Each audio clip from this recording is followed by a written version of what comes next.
యేసుక్రీస్తు నామమున అందరికీ శుభోదయం. యేసయ్య నేడు మా పనులను దీవించుము, నిండుగా వర్ధిల్ల చేయుము. మోషే సుఖోపవాస ధ్యానములు 40 రోజులలో నేడు 17వ రోజులోనికి అడుగు పెట్టించి బండ నుండి నీళ్లు ఇచ్చిన దేవునికి కృతజ్ఞతా స్తోత్రములు.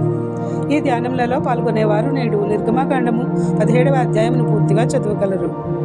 ప్రతిరోజు నిర్గమాకాండంలోని వాక్యములను నేటి దిన దేవుని వాక్య వాగ్దానములుగా విందాము, ధ్యానిద్దాము, ప్రార్థిద్దాము, దైవ దీవెనలు పొందుదాము. 2026 జూలై 17వ తేదీ శుక్రవారం కొరకు ఏర్పాటు చేయబడిన నేటి దిన దేవుని స్వస్థత వాక్య వాగ్దానము. నిర్గమాకాండము 17వ అధ్యాయము 6వ వచనము.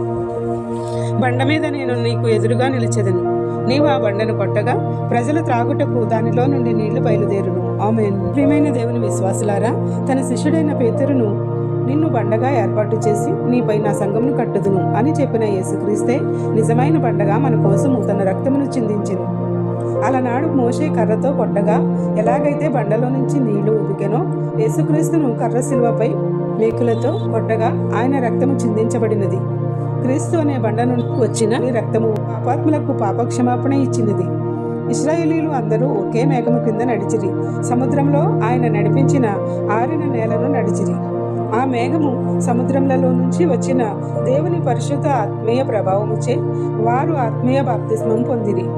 సర్వశక్తి గల దేవుని పేరిట ఐగుప్తులో నుండి విడిపింపబడి దేవుని మహత్కార్యములను చూచిన వారు సాగే విధముగా యేసుక్రీస్తు తన ప్రజలకు విముక్తి చెందించి తన ప్రజలు ఆత్మీయ జీవనంలో పోషించబడడానికి ఒకే ప్రాణ రక్తముచే మన నోటికి అందించుచు ఆత్మ జీవ ఫలములను అనుగ్రహింపబడుచు. దేవుని జనాంగమైన ప్రజలను ఇబ్బందులు పెట్టిన ఫరోకు, అతని సేవకులకు, అతని ప్రజలపైకి 10 రకములైన తెగుళ్లను, రోగములను ఆయన పంపించెను. ఆయన పంపిన రోగములను మరణంతో సహా వారు ఐగుప్తీయులు అనుభవించిరి. ఆయనను ఇశ్రాయేలీలకు ఒక్క రోగమైన అంటనివ్వలేదు. మనల్ని స్వస్థపరిచి రక్షణ ఇచ్చిన దేవుడు మన శత్రువులకు వచ్చిన ఏ రోగమైనను ఒకటైనను మనకు అంటనీయక తన గొర్రెపిల్ల రక్తముతో కంచె వేసి కాపాడును.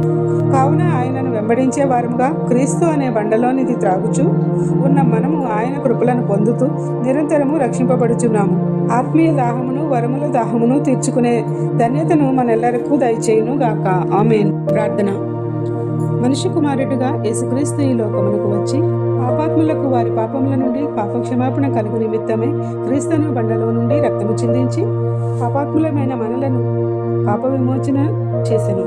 మన ఆత్మీయ దాహమును తీర్చి సంరక్షించిన ఆయన చిత్తం చెప్పున ఆయన రక్తంతో కడుగబడిన మనము నిరంతరము దేవుని యందు భయభక్తులు కలిగి ఆత్మీయ దాహమును తీర్చుకునే విధముగా దేవుని సన్నిధిలో గడపవలసిన స్థితిని మనకు దయచేవాడై ఉన్నాడు. క్రీస్తు అనే బండగా ఆయన తన రక్తంతో విమోచించిన వారముగా నిరంతరము ఆయన సన్నిధిలో మనకు కావలసినవి ఏమైనా పొందగల శక్తిని మనకు దయచేసి అన్నింటా మనపై బండవలే భారం మోపుతున్న శ్రమలను, కష్టములను, సమస్యలను వాటి నుండి విడుదల దయచేసి మన యొక్క ప్రార్థనా అంశములు మన ఆత్మీయ దాహమును తీర్చి ఆయన సన్నిధిలో నిలబడగల శక్తిని త్రియేక దేవుడు దయచేయాలని, ఎల్లప్పుడూ ప్రార్థనలలో గడపగల శక్తితో పరిశుద్ధాత్మ కుమరించాలని వేడుకుందాం. ఎవరైతే ఈ ప్రార్థనలో కళ్ళు మూసుకొని ప్రార్థిస్తున్నారో నీపై ఆధారపడిన నీ బిడ్డలు మొరపెట్టుచుండగా వారందరినీ జ్ఞాపకం చేసుకొను. నీ మీదే ఆనుకుని ఆశపడుచు నీ సన్నిధికి ఉపవాసముతో ఏక మనస్సు కలిగి పరిశుద్ధ సంఘముగా ప్రార్థిస్తున్నాము. అట్టి మా అందరిపై నీ స్వస్థతలను, ఆశీర్వాదములను, మేళ్లను, వరములను, అభివృద్ధిని, కుటుంబములను, పిల్లలను, సంఘములను నూరంతలుగా ఆశీర్వదించి ఆదరించు. మేము చేయుచున్న ప్రార్థనలో దోషములను రూపుమాపి త్వరితగతిన నెరవేర్పులను, స్వస్థతలను అనుమతించి నీ సన్నిధిలో సాక్షులుగా నిలుపుము. తల మొదలు తల వెంట్రుకలు రాలుట, తలకు సంబంధించిన వ్యాధులు, కళ్లకు సంబంధించిన వ్యాధులు స్వస్థపరచుము. చెవులకు సంబంధించిన వ్యాధులను స్వస్థపరచుము. కళ్లకు సంబంధించిన వ్యాధులను స్వస్థపరచుము. ముఖమునకు సంబంధించిన వ్యాధులను స్వస్థపరచుము. నోరుకు సంబంధించిన వ్యాధులను స్వస్థపరచుము.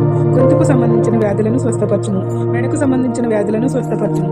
భుజములకు సంబంధించిన వ్యాధులను స్వస్థపరచుము. ఎముకలకు సంబంధించిన వ్యాధులను స్వస్థపరచుము. కండరములకు సంబంధించిన వ్యాధులను స్వస్థపరచుము. గుండెకు సంబంధించిన వ్యాధులను స్వస్థపరచుము. ఊపిరితిత్తులకు సంబంధించిన వ్యాధులను స్వస్థపరచుము. కాలేయమునకు సంబంధించిన వ్యాధులను స్వస్థపరచుము. కిడ్నీలకు సంబంధించిన వ్యాధులను స్వస్థపరచుము. ప్రేగులకు సంబంధించిన వ్యాధులను స్వస్థపరచుము. గర్భాశయ దోషములను స్వస్థపరచుము. వెన్ను నొప్పులను స్వస్థపరచుము. నడుము నొప్పులను స్వస్థపరచుము. రక్తహీనతను స్వస్థపరచుము. బీపీ, షుగర్లను, హెచ్చుతగ్గులను స్వస్థపరచుము. వివిధ రకాలైన జ్వరములను స్వస్థపరచుము. ఇలా ఎన్నో వ్యాధులు నీవు ఇచ్చిన అవయవాలను పీడించుచుండగా వాటిని యేసు నీ రక్తంతో పారద్రోలి సంపూర్ణ ఆరోగ్యం ఇచ్చి అద్భుతమైన కార్యములతో స్వస్థపరచుము. ఎందరో నీ బిడ్డలు ప్రతిరోజు ఈ వాక్య వాగ్దానాలు వింటూ దీవెనలు పొందుతూ తమ యొక్క ప్రార్థనా అంశాల కొరకు ప్రార్థన చేయమని నీ సన్నిధిలో కోరుచున్నారో వారందరి కొరకు ప్రార్థిస్తున్నాము తండ్రి. నీవే వారి కోరికలను, ఆశలను, అంశములను నెరవేర్చి అద్భుతమైన సాక్ష్యములుగా యేసుక్రీస్తు నామమున నిలుపుమని కోరుచున్నాము. వారి కుటుంబములన్నింటికీ నీ సంపూర్ణ స్వస్థతలను, అద్భుతములను, మేళ్లను, ఫలములను యేసుక్రీస్తు ప్రభు నామమున అనుగ్రహించమని వేడుకుంటున్నాము. ప్రతిదినము నీ వాక్య వాగ్దానం చదవడానికి, రూపొందించడానికి నీవు ఇచ్చిన నీ గొప్ప తలాంతులకై స్తోత్రములు చెల్లిస్తూ మాకు కావలసిన ప్రతి యుగులను సంపూర్ణంగా దయచేసి సాక్షిగా నిలుపుము. ఎవరైతే ఈ ప్రార్థనలో ఏకీభవించుచున్నారో ఆ ప్రతి బిడ్డపై నీ దీవెనల వర్షం కుమరించు. నేడు పెళ్లి రోజులు, పుట్టినరోజులు, శుభకార్యములు జరుపుకొనుచున్న నీ బిడ్డలను నిండారులుగా దీవించి వర్ధిల్ల చేయము. ఎవరైతే తల్లిదండ్రులను, బిడ్డలను, బంధుమిత్రులను, ఆత్మీయులను కోల్పోయి ఉన్నారో వారందరికీ ఆదరణ దయచేయము. నీ పరిశుద్ధాత్మ శక్తితో వారిని తెప్పరిల్ల చేసి సాంత్వన చేకూర్చుము. ఆసుపత్రులలోనూ, అనారోగ్యములతోనూ, అప్పులలోనూ, బాధలలోనూ, కష్టములలోనూ, విచారములలోనూ, నష్టంలోనూ, అపజయములలోనూ, ఆటంకములలోనూ, దురాత్మ శక్తులతో పీడింపబడుట, అపవాది తంత్రములచే శోధించబడుట, వీటన్నిటి నుండి నీవే పైకి లేవనెత్తి నీ బిడ్డలందరినీ నూరంతల ఫలములతో నింపుమని వేడుకొనుచున్నాము. అవన్నీ నీకే సమర్పిస్తూ తండ్రి, కుమార, పరిశుద్ధాత్మ త్రియేక దేవుని నామమున బండ నుండి నీళ్లు ఇచ్చిన దేవుడు తన కుమారుడైన యేసుక్రీస్తు ద్వారా మాధుర్యమైన జలములతో మనెల్లరను నింపునుగాక. ఆమేన్. ఇట్లా దేవుని సువార్త పరిచర్యలో మీ సహోదరి. Praise the lord. God bless you. అందరికీ మరణాత.